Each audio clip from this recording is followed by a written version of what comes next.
Welcome to another edition of Fired Up, the Art Alliance for Contemporary Glass Education Series. I am muting everyone, so if you are a participant, please remember to unmute yourself before you talk. We are going to be taking the bulk of the questions on this one at the end of the program, but please still go ahead and put them in the chat box as they come to you. And we will get to them either during the program or most likely at the end. We are halfway through the International Year of Glass, and it's been an exciting year so far. And I just wanted to remind everyone that if you want to keep up to date on all of the upcoming exhibits and events, please visit the Art Alliance for Contemporary Glass website, and you will find a full listing there. I will have Howard go ahead and please put that website in the chat box for everyone. Okay, I am really honored to have our guests today. We are going to start off with William Warmus. He is a fellow and former curator of modern glass at the Corning Museum of Glass. He is the author or co-author of over 20 books and studied with art critic Harold Rosenberg and philosopher Paul Ricoeur while at the University of Chicago, and was the advisor to the estate of the art critic Clement Greenberg. His most recent exhibitions include Venice and American Studio Glass, which he co-curated with Tina Oldnow, and the Stanze del Vetro Museum in Venice in 2020, and Years of Glass curated for the Norton Museum of Art in the Palm Beaches of 2022. He is the moderator, along with another one of our guests today, Tim Tate of 21st Century Glass on Facebook, and an advisor to the Museum of Glass in Tacoma on acquisitions policy. He was born in Corning, where his father was a glassblower for Corning Inc., and currently resides in Ithaca, New York. William, please take it away. Thank you so much for being with us.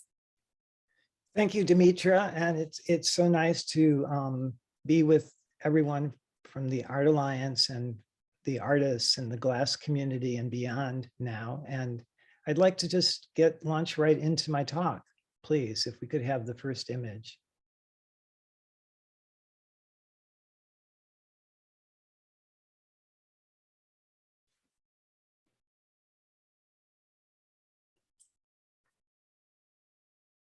I'm going to talk to you today about a trip that I made with my wife to look at glass at the Biennale in Venice, and then also a side trip we made to London to look at glass as well.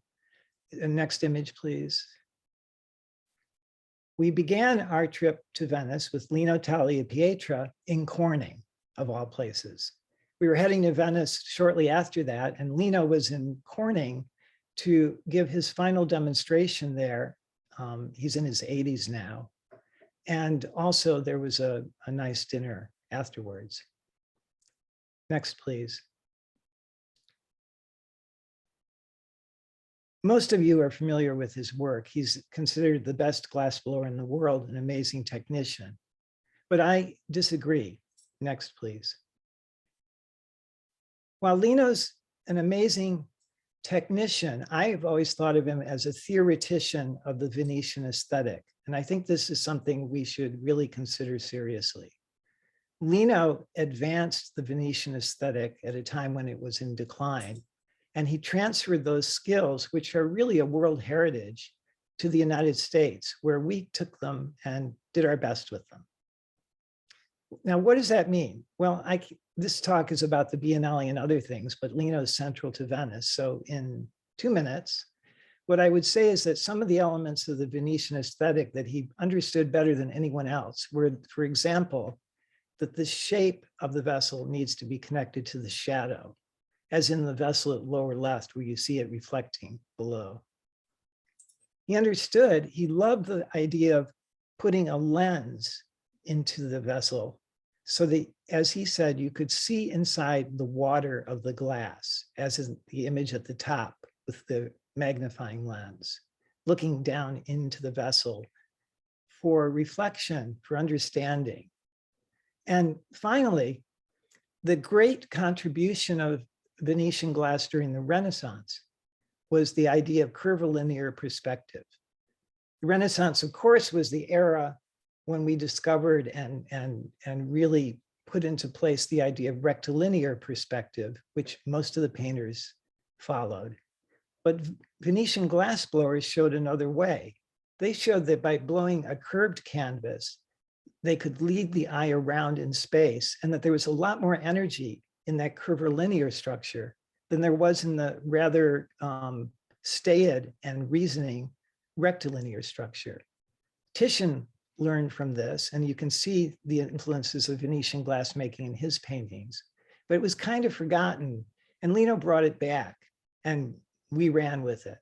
So curvilinear energy and perspective. So I just advanced the idea to you today to think about that when you hear Venetian glass people saying it's great, but it's all about technique, it has no concept.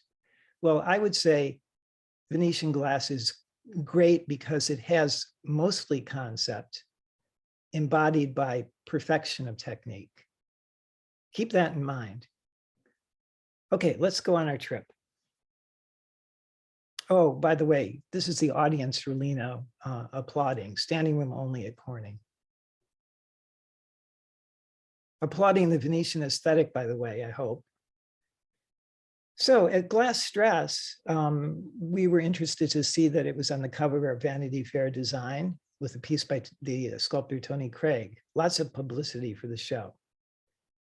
If we want to know why, we go onward to the next image and look at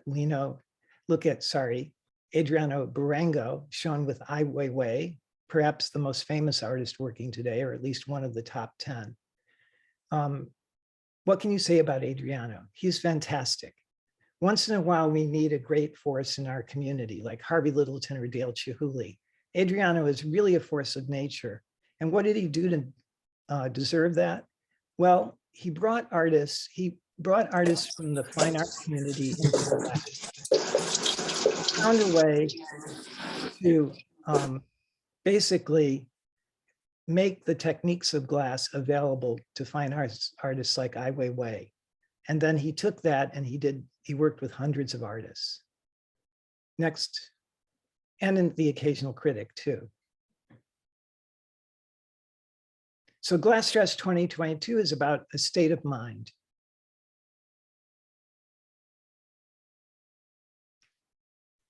Works like this one by Massimo Leonardo. The idea of what a human could be, what a strange creature could be. I love the little guy that's crawling on his arm at the left of this image. That little creature is just a delight. Next, please. Once in a while, you can just make a bird in glass and it's fabulous. This harks back to the long tradition in Venetian glass making, going back to the early 20th century, of making kind of absurd, slightly absurd creatures in glass. Pioneered by Martinuzzi. Next, please. But, you know, Adriano is open to all art styles. As Harvey Littleton said, you know, studio glass is about a material. It's not about a style. It can encompass all styles. This piece I found especially attractive because it reminded me a little bit of a Dale Chihuly Venetian, but without the vessel form, and yet incredibly elegant and minimalist. It shows that even though you would think, why would you do this in the first quarter of the 21st century, you can still create a form in glass that is breathtaking in its elegance and simplicity. And our own Sybil Peretti, a snow child. More about her later. I think everyone loves this image from the show, maybe the best, the bees flying around the light bulb, attracted to the light. Or a blackbird that is also kind of a strange volcano, or maybe a wonderful dessert that would be served at a 5-star restaurant, 3-star restaurant, sorry. And our own Tim Tate with There's a Big Hole in the Sky, collaboration between Tim, Michael Janis, and Chris Shea, also in the Glasstress show. Beautifully displayed, large piece. And if we hold on this image for a second, Tim's and Michael and Shay are thinking about the idea of climate change and the impact on the world today. You can see it with the people who are drowning. And that has a real poignance for me because this week, on June 23rd, Thursday, we will have the 50th anniversary of the Corning flood.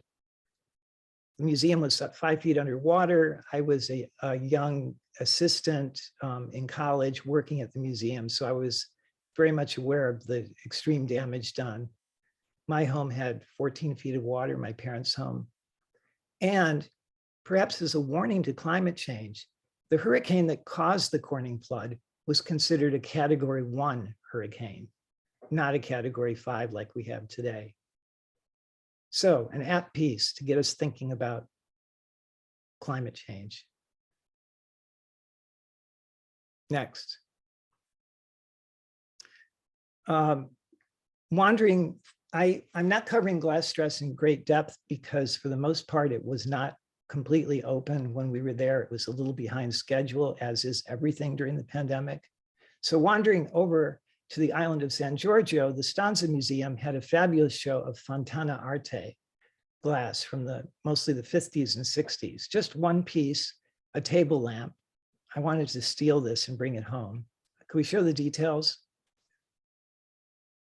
Wonderful combination of metal and glass. Okay, the Biennale. Well, I'm assuming that some of you have been to the Biennale, but if you haven't, it's on Venice as opposed to one of the remote islands. It's in its own park, and it consists really of two parts: a series of national pavilions, one for each country, and then a different section called the Arsenale, which is a series of warehouses where there are just many artists together. In general, the work is selected through either teams of curators or individual curators from individual countries. Moving along. I promised some harsh words. Getting ready to go to the Biennale, we hadn't really made up our mind. I read this review by Jason Farago in the New York Times, which said, "The national presentations are the worst collection I've seen in 20 years of attending the Biennale. A nightmare on Garibaldi Street of half-formed conceptualism, vapid jokey sculpture, leaden political point scoring, and at least one genderqueer cuddle puddle. Great artists turn in some of the least interesting work of their careers." Well, we thought about canceling our trip, but the urge to prove him wrong was maybe greater than the urge to save the trip. So we went. And I'll show you some of the things I discovered. But first, I want to mention the theme of the Biennale. And this is something that Farago congratulated them on. A lot of themes are so general that people can do anything with the work. The Milk of Dreams, the title of this year's Biennale, was meaningful. And Cecilia Alemani, the curator, had some great ideas. She took her inspiration from a book by Leonora Carrington, a surrealist artist who talks about a magical world where life is constantly being re-envisioned through the prism, I prefer to believe a glass prism, of the imagination. A world that everything can change, be transformed. When she was asked about her birth, Carrington said that she believed she was the product of her mother's encounter with the machine, suggesting, of course, a rather unusual coupling, if you will. So Alemani said, let's ask these questions and let's have the artists address them. How is the definition of human being changing? What constitutes life? Many contemporary artists are thinking about the post-human condition of Western civilization, especially ideas of equity. Today, the world is split between technological optimism and our concern that machines will take over. And she concludes, in this climate, many artists envision the end of anthropocentrism, celebrating a new communion with the non-human animal world and with the earth. Well, I certainly believe that here in Ithaca, and I hope some of you do too. it's at least worth experimenting with and investigating in the context of an art exhibition.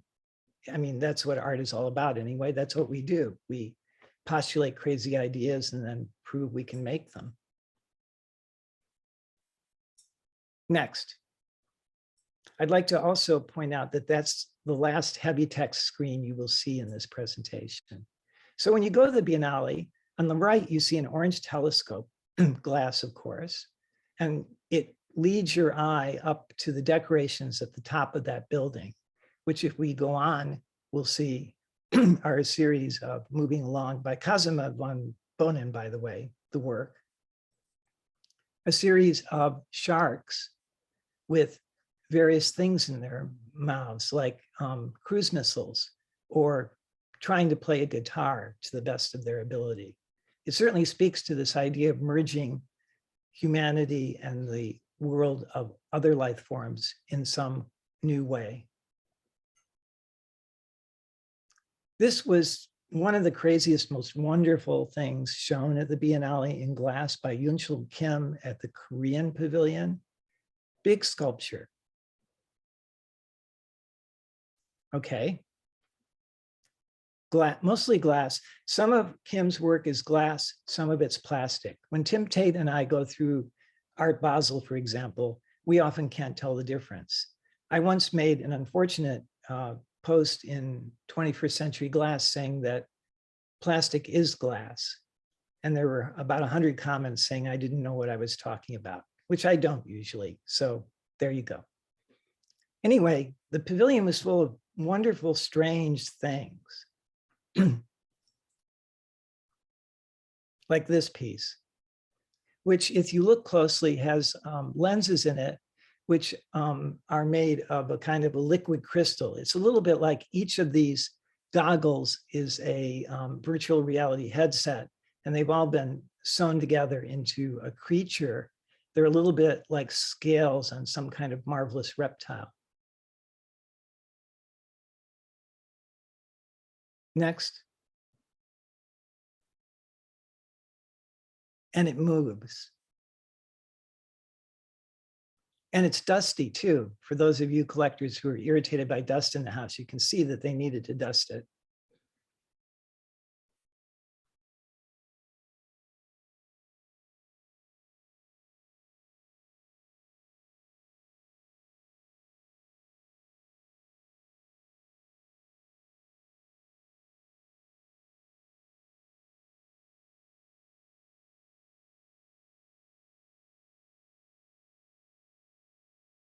And how does it move? Well, that's interesting too. In the pavilion, there are a series of detectors of muons, which are particles that enter the Earth's atmosphere.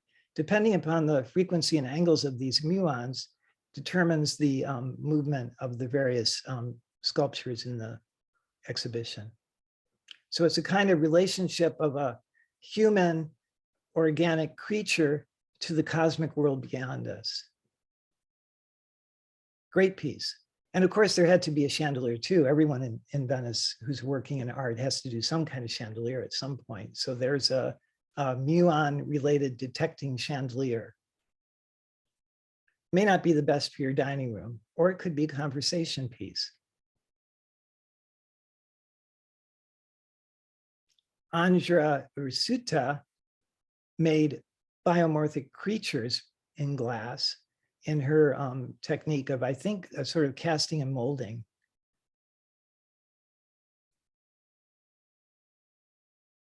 These were big pieces and they held their own beautifully in the galleries.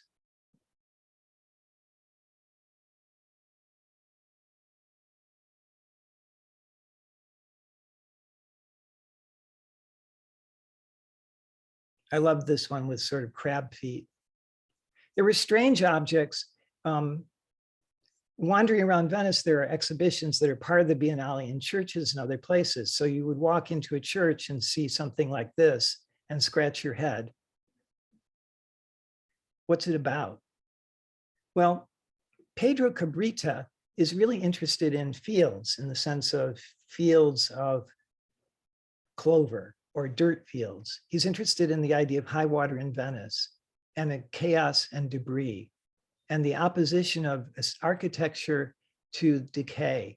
So this piece was really about, if we could go back one slide, please, was really about the idea of perhaps a fallen ceiling from the church, which had fallen onto this grid of glass and neon.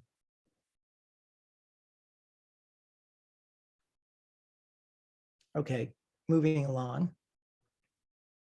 One more, please.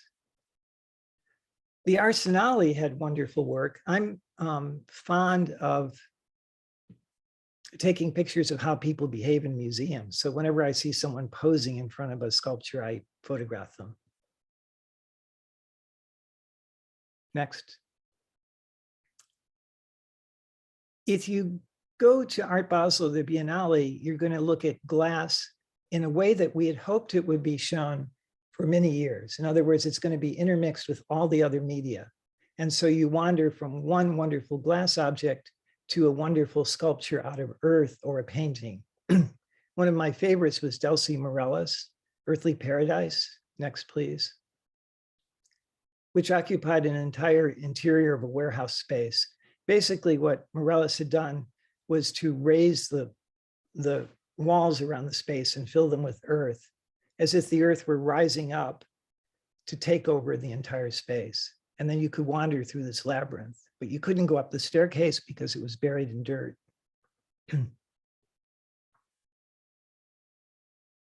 And then you would go from that earthy paradise to this idea of a kind of perfection by Kapwani Kawanga, the Hourglass series. This in the Arsenale really excited me for a variety of reasons. Next. Kawanga lives in Paris. She studied anthropology and comparative religion at McGill, and she's a big deal in the art world. You see her in the pages of Art Forum all the time, and her work is very different from series to series. They don't all look like this Hourglass series. She has a tremendous range.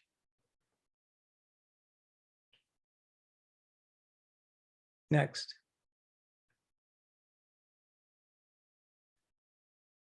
Now, what makes the work, if you will, for me, is the perfection of the way it's assembled. Every joint is carefully constructed. There are no indications of flaws in the way that pieces were glued or cemented together. Next, please. And because of that, every tiny detail matters. So you look at the sand and you realize there are these wave patterns in the sand, as if they're kind of stratigraphy of the way the sand was laid down by the artist. Next. Glorious edges of glass. Glass and sand. Sure, there are lots of artists we've seen who worked with glass and sand. Usually, to my mind, the results are second or third rate. This is first-rate work. And it was in an environment, if we could go back one, please. It was in an environment that the artist constructed too, with a kind of diaphanous drapery and subtle reflections. It really felt like there was an atmosphere in the space and that these were strange totems inhabiting that space. And the light and dark on the curves of the sand were something also to be aware of.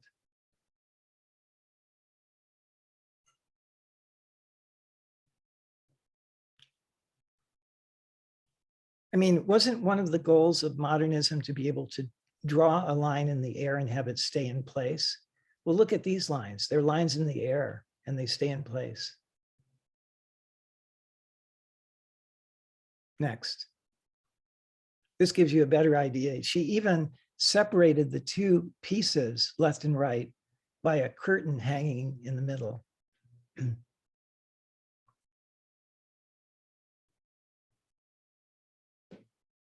So yes, you see a lot of terrible work. I've edited out.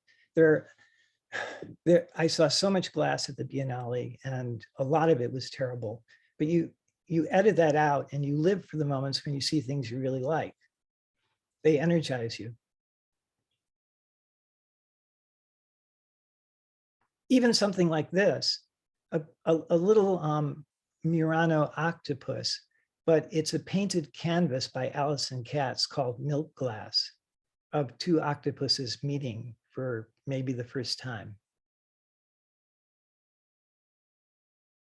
This was a strange thing. This harkened back to me to that kind of terrible ceramic sculpture you see in gift shops in the 1970s. But the more I looked at it, the more I thought there was something interesting happening with it. And these are big. They're about the size of a person.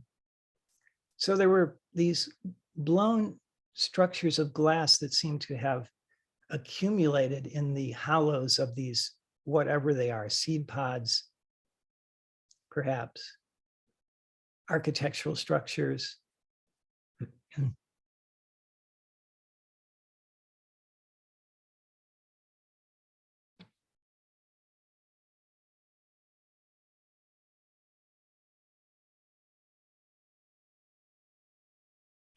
Hold on this for a second. I'm showing labels because that's, of course, how you go through shows. If you're going to talk about them or write about them nowadays, is you take pictures of the labels so you can remember what you saw. And this one was very revealing.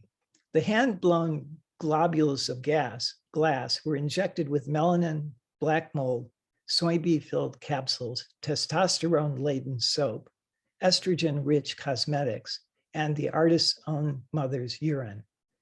Through these evocative materials, Fan offers a critical means to explore properties that he describes as both politically contested and utterly absurd.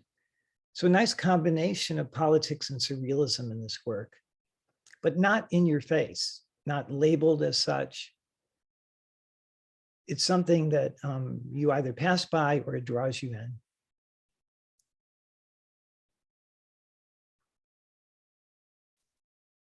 Next, please. And of course, after you've had enough, you go outdoors and there is Venice. What better place to look at art? And I wanted to say something here. I was talking to Tim today, I think, and we ask ourselves, what's the state of glass today? Well, if you go to the art shows like Art Basel or the Biennale, there is a lot of glass. Glass, I would say, is the darling of the art world right now. Artists love to use glass, and because it's accessible through the efforts of people like Adriano Berengo, they can work with the technician to realize their ideas in the material. So in a certain sense, studio glass succeeded beyond its wildest expectations. Next, please. I wanted to see Laura Flexa from Catalonia. She was definitely on my list. My wife knows that I don't read signs or labels or maps, so I had no idea where her work was. And it was in a pavilion or a warehouse, not on the site of the Biennale. We wandered by this door and went in, and there was Laura Flexa from Catalonia. Next. In a huge warehouse space that we had all to ourselves, we could touch the glass, we could do whatever we wanted.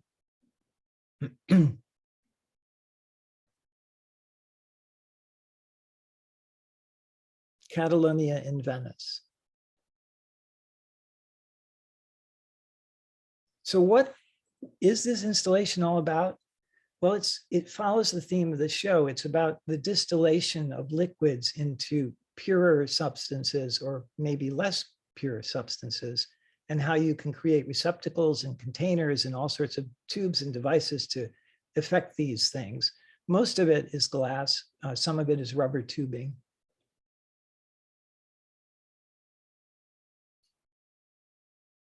I think part of the point of this is that the viewer should have no idea. I didn't. Sorry. I think part of the idea of this is that the viewer should have no idea as to what's going on.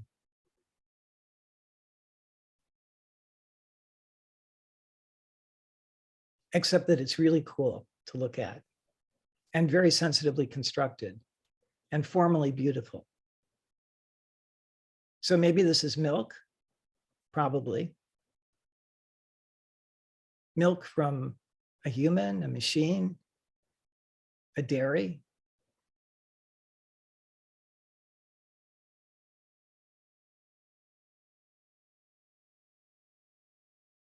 Hold on that a second.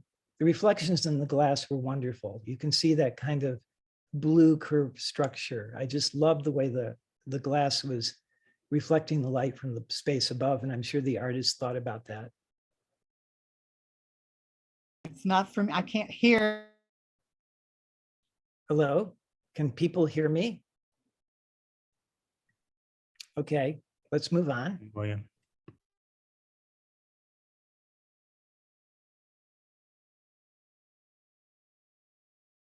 So at the back of the show was this structure, which you see on the right, which looked a little bit like a fort with a silo on either side. That was the receptacle for the liquids. That was the thing that distilled and generated the liquids for everything in the rest of the show. And it was made, I think, from fiberglass. Next.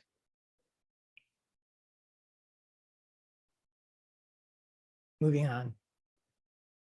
What I liked a lot about that was that you had to go around the back of this distillation device to see that the label, the main label for the show, was actually just silk screened onto the back of the device or the container.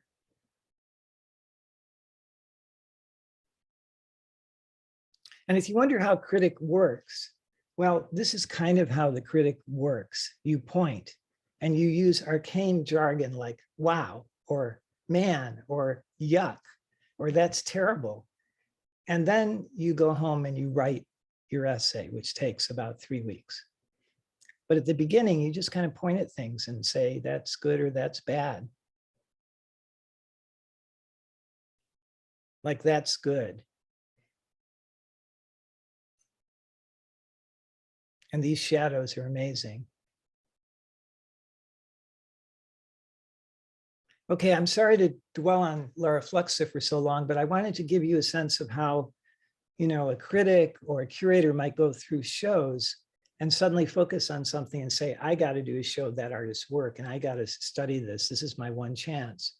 And, you know, the sad thing, of course, is that you see this work displayed this way and you may never see it again during your lifetime, especially if it goes into a private collection and you can't find it. But the other wonderful thing about Venice is that you can look at very serious work like that, and then you can wander down and see some little thing like this displayed in some shop as probably part of the Biennale, but maybe not. Maybe just somebody displayed it in honor of the Biennale, and it can be pretty wonderful. Next, please.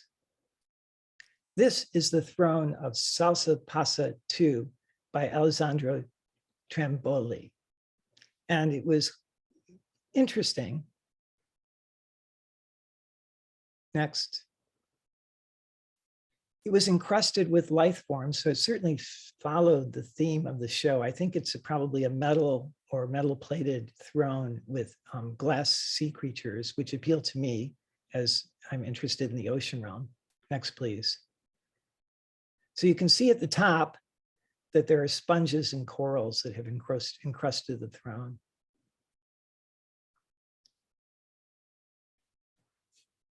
And again, glass is not alone, it's mixed with everything else. On the island of San Giorgio, Tina Oldno and I curated a show for the Stanza Museum that was supported by the Cini Foundation. Well, this year at the Biennale, the Cini Foundation supported an incredible show by Kahinda Wiley. And I thought I would share that with you just briefly. Next, please.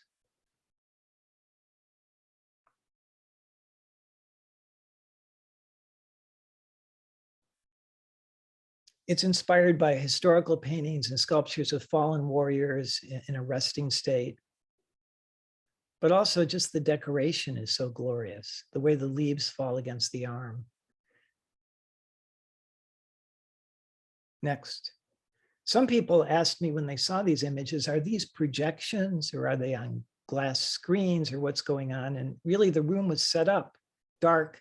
The paintings, which are just painting on canvas, really did look like they could be some kind of projections.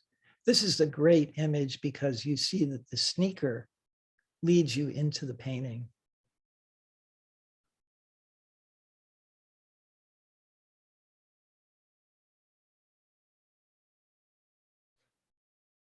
Next.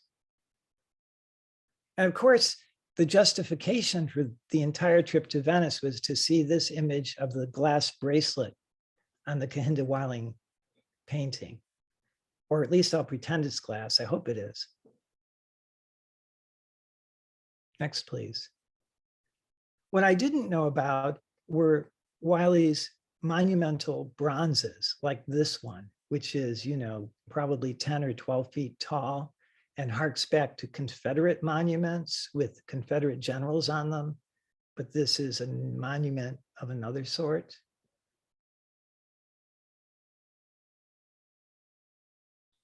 And everybody I've shown this image to adores this piece, as do I. It's a kind of, it has a relationship to the tombs you see traveling around Europe of medieval knights in churches or Victorian tombs. It's a cast bronze figure set into a niche. Notice that she's wearing sneakers.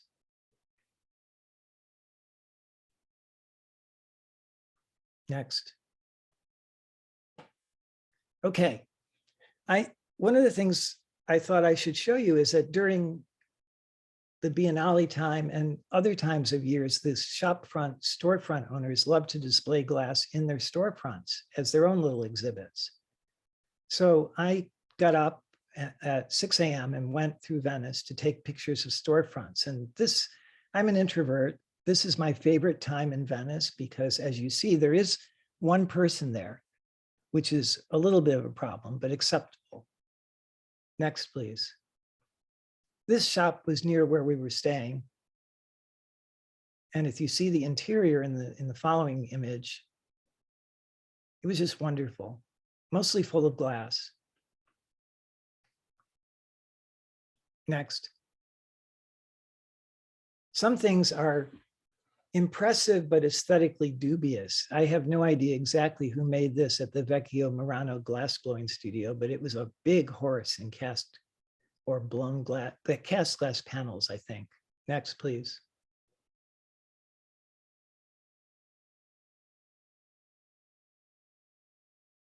Some storefront windows were better than museum displays. This one, for example, with the various probably Art Deco era Venetian glass.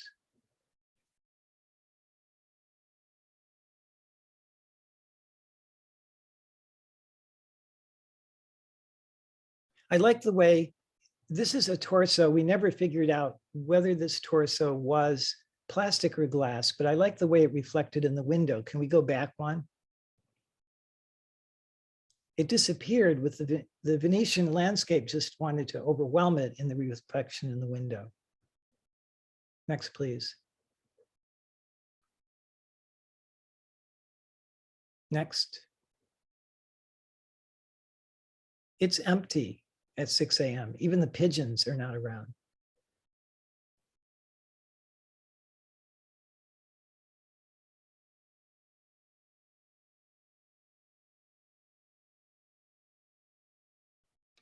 This is a display in the Bauer Hotel, a 5-star hotel near St. Mark's.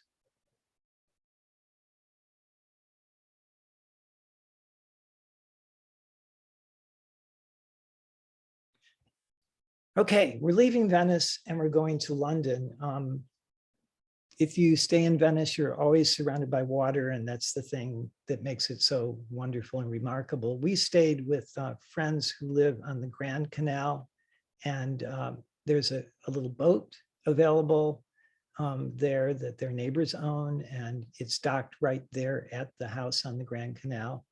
And it was made in Burano, and it's about 12 inches from the water at the prow, and maybe 8 inches at the where the motor is. And it's quite a kick to ride around the canals in Venice. It was really designed to not have very much depth in the water so that you could go through various parts of the lagoon that are inaccessible to almost all other boats. But one night they took us over for dinner across the Giudecca Canal, which was very rough and not really perhaps best for transit in such a small boat meant for two when there were 4 in it. So it was an exciting ending to our stay in Venice. And now we move on to London. I'm an amateur Egyptologist, and I had to go to the British Museum to see this. If you go to London, please see this little frieze, which many consider one of the finest remaining examples from ancient Egypt, about 1500 BC, 18th dynasty. Next. If you're a cat lover, you'll see that this cat pretty much challenges our interpretation of the static nature of Egyptian art, just as studio glass challenged our interpretations of the static nature of industrial glassmaking. The cat has 3 birds, hind legs, front legs, and mouth. Dream world. Next. Museums in London are spectacular. This is the Natural History Museum. And again, I love taking pictures of people doing sort of out of place things in museums. Next, like this woman on the right below the mastodon. What's she up to? Well, the next image shows you.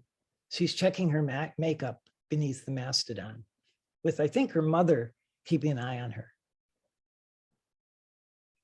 Of course you would do that. On the second floor are the contemporary glass galleries. The Victorian Albert Museum, this is at the Victorian Albert Museum, has an unparalleled collection of glass from ancient times to the contemporary era, thousands and thousands of pieces. This is one of their masterpieces from contemporary glass, a work by Tudzinski, beautifully displayed and just to die for, in my opinion. Or Lubensky and Brichtova.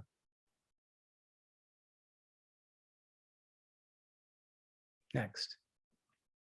Or this incredibly important object by Erwin Eich, which is about life size, called Narcissus, which Eich made in 1975. Next. Which brought the whole trip to Venice back to mind, because I suddenly realized that there was a thing going on about reclining figures, from Eich to Peretti, next to Kahinda Wiley. And that brought the point home, which I'd like to stress, that the wonderful thing about art is that all these artworks exist in the same time and in the same mental space. And it doesn't matter whether they're in glass or paint. What matters is the concept, going back to what I talked about with Lino. It doesn't matter what they're made from, it's how good are they, how much do they speak to us? The Kahinda Wiley, the Peretti, the Eich, they're all there at the same time and they're in dialogue with one another. And that's what keeps me involved with art, is to find these dialogues and say, that relates to that. Eich did this, 45 years before that person, but how do they talk to each other? That's the exciting thing. And, going from the Biennale to the V&A. The critical part I have about the V&A is that a lot of the work is not displayed as well as it might be. The Eich on the lower right is on a reflective base, making it really hard to see because the Eich is reflective, the base is reflective, the windows behind it are reflective, the case is reflective. It's too much reflection, even for a critic. Next, please. But it's a great piece, very important in the history of studio glass, an iconic object. Here are the problems, as I said. Spectacular piece by Brichtova and Lubensky, not easy to see or photograph. I don't think the museum gave much thought to social media and those of us who live by taking pictures and then later showing them to audiences like you, or trying to show them.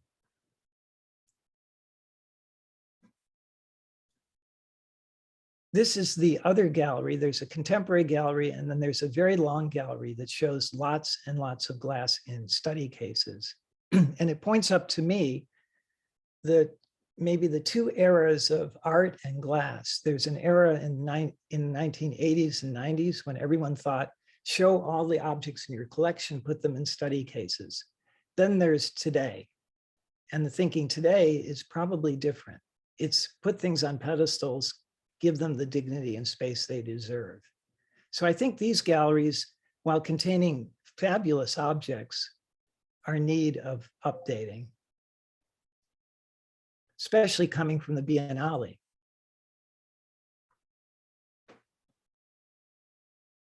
Here's an example. On the left, they have a case of, dozens of 18th century goblets. On the right, you see a contemporary work by Norwood Viviano called Simulation Goblets shown on a pedestal. We have to think about the fact of pedestal art versus shelf art. And I think you'll have to admit that if you put it on a pedestal, people are more likely to look at it as a work of art than if you put it in a case that looks like it should be in a department store. And don't get me wrong, I love those 18th century goblets, and I kind of like seeing them all together like that, but only if you have the room to show things properly in another space.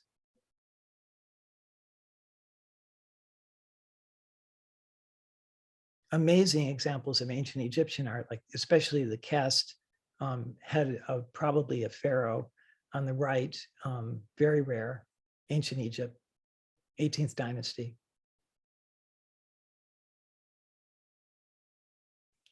In the entrance to the V&A, they do glass proud with a big Chihuly chandelier, probably my favorite chandelier of Dale's.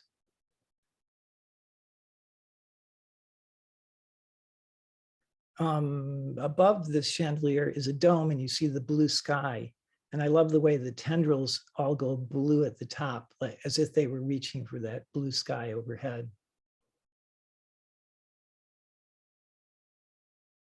It was the Queen's 70th Jubilee. So this is not glass, but how could we avoid seeing these things?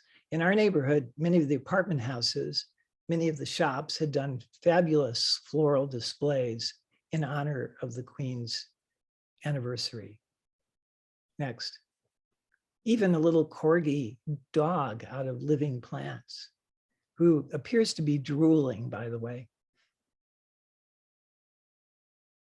And personally, I had no idea the Queen's corgis were this big.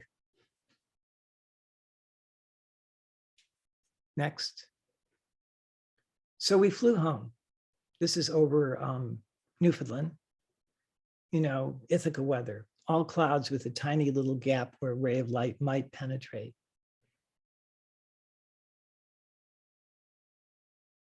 And at home, and I'm concluding now,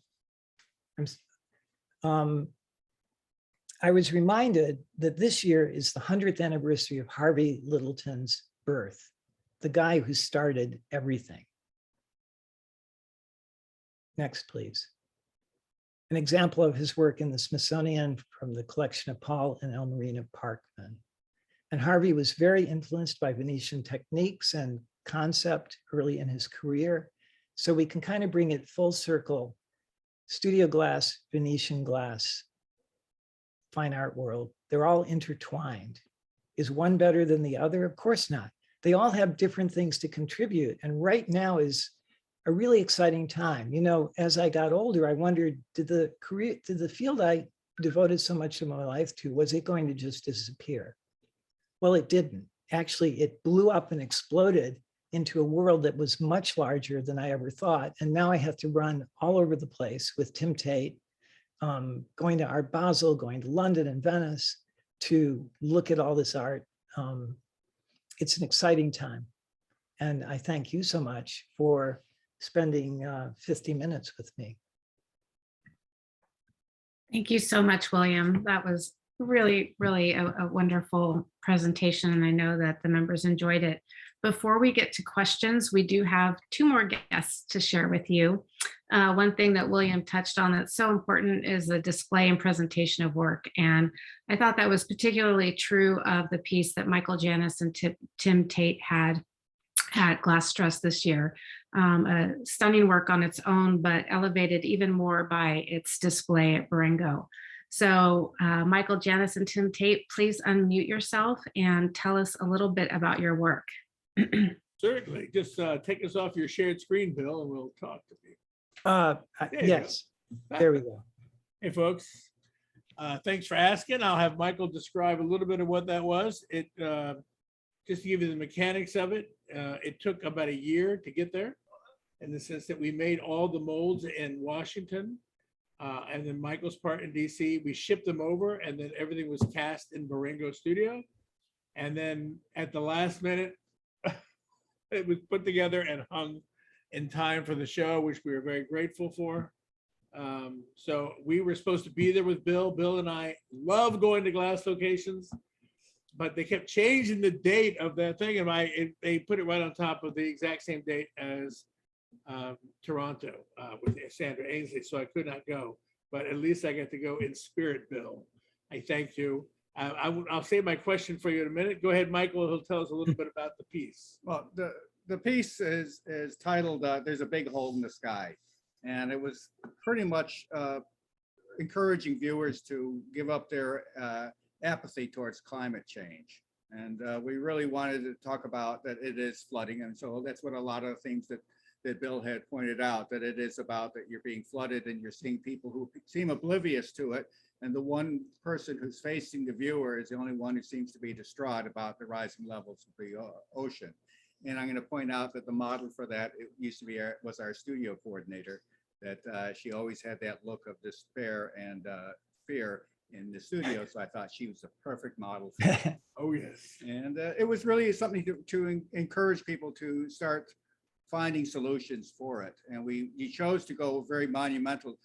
The surround of the piece is all these images of flowers and earth, and yeah, that's the piece, right? And we really also involved another artist, a metal artist, Chris Shea, to make the embellishments on top and bottom. So we really were saying, let's really make a full-on piece that had all the bells and whistles. If you're going to be in Italy, if you're going to be at Venice, you better be bringing the extra. It has to be a lot more extra. In fact, we planned making that when Venice was actually flooding that year. And we thought, well, it wasn't alone. At the same time, Miami was flooding badly. And then we saw the maps of Norwood Viviano's pieces and where they would flood. We thought this seemed like a poignant time to do this particular piece. There you go. All right, thank you very much, Tim and Michael. Really appreciate you being with us. Pleasure. Thank you so much. That's 110 inches tall, by the way. It's huge. So, Wow. yeah. Well, we do have a couple questions in the chat. Let me get to the first one, William. How long were you in Venice, and who funds the large works in particular?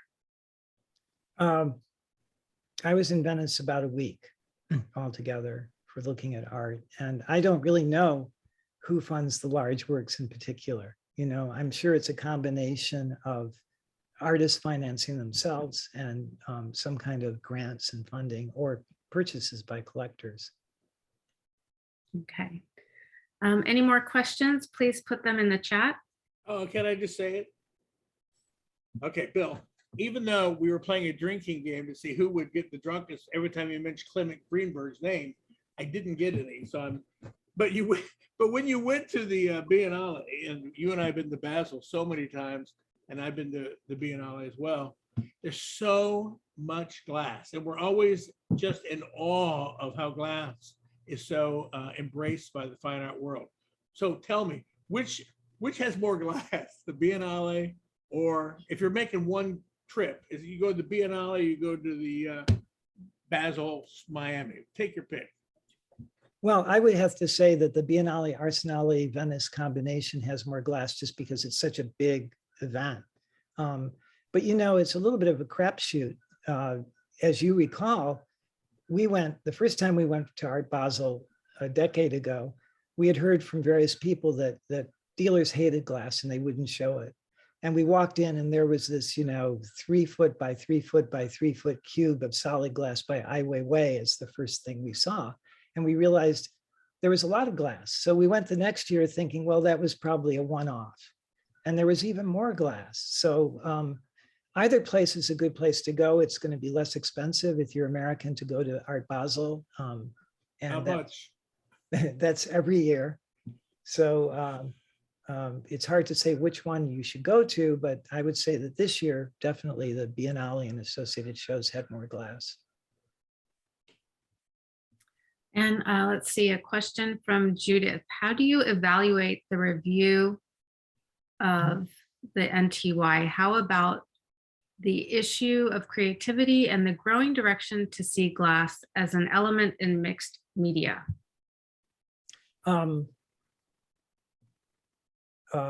I wish I could have a little more context with that question. Certainly the glass is used with mixed media very comfortably now, and that seems to be a standard with artists. So I believe that the critics are very accepting of that.